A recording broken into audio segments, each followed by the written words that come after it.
on the day after Pearl Harbor, ex-President Herbert Hoover sat down and wrote to friends, "You and I know that this continuous putting pins in rattlesnakes finally got this country bitten." Japan's sneak attack was one of the great acts of state terror, but its motive was desperation. The United States had cut off Japan's oil and sent Tokyo an ultimatum: withdraw from Indochina and China, or we bring you to your knees. Japan decided to seize the oil of the East Indies and eliminate the one force that could stop her, the U.S. fleet.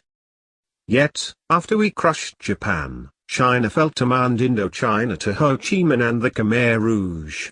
Had we never intervened in East Asia, Japanese, not Americans, would likely have done the fighting and dying in Korea and Vietnam to contain Asian communism.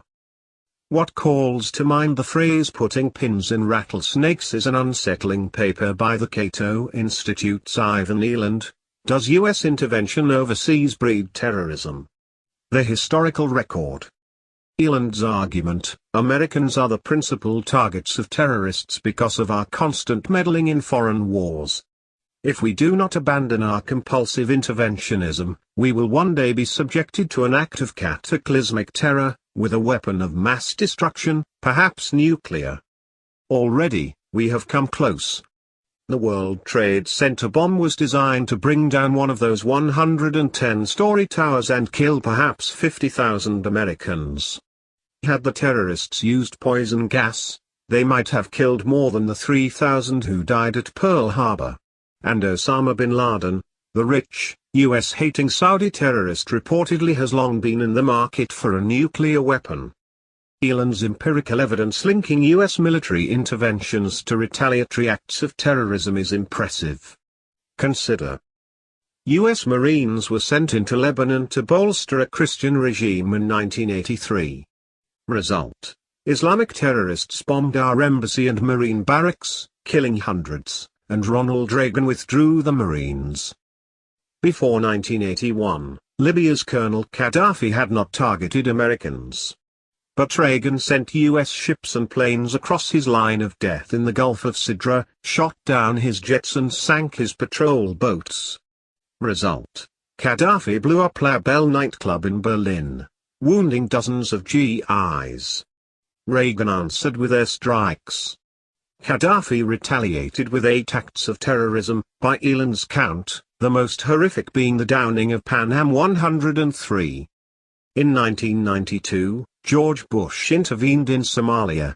Bin Laden trained the terrorists who lured U.S. Rangers into a trap, killed 18 and dragged the body of one through Mogadishu. Bill Clinton pulled out. Bin Laden calls Somalia his greatest victory and is believed to have planned the 1998 bombings of our embassies in Kenya and Tanzania. What motivates him?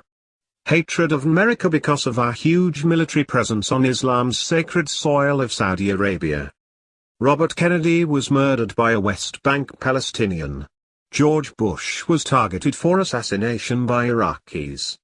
Filipino terrorists used to attack Americans until we withdrew from Subic Bay and Clark Air Force Base. Now, they don't. The seizure of the U.S. Embassy in Tehran and other acts of state terror by the mullahs stem from U.S. military support of the Shah until 1979. Today, there is a near-identical U.S. presence in Egypt and Saudi Arabia. Both regimes are despised by many of their own people, and Americans have been targets of terrorist attacks in both. America is the only nation on earth to claim a right to intervene militarily in every region of the world. But this foreign policy is not America's tradition, it is an aberration. During our first 150 years, we renounced interventionism and threatened war on any foreign power that dared to intervene in our hemisphere. Can we, of all people, not understand why foreigners bitterly resent our intrusions? With the Cold War over, why invite terrorist attacks on our citizens and country, ultimately with biological, chemical or nuclear weapons? No nation threatens us. But with the proliferation of weapons of mass destruction, America will inevitably be targeted. And the cataclysmic terror weapon is more likely to come by rider truck or container ship than by ICBM. And no SDI will stop it. Madeleine Albright describes terrorism as the biggest threat to our country, as we enter the 21st century. But battling terrorism must go beyond discovering and disrupting it before it happens and deterring it with retaliation. We need to remove the motivation for it by extricating the United States from ethnic, religious and historical quarrels that are not ours and which we cannot resolve with any financial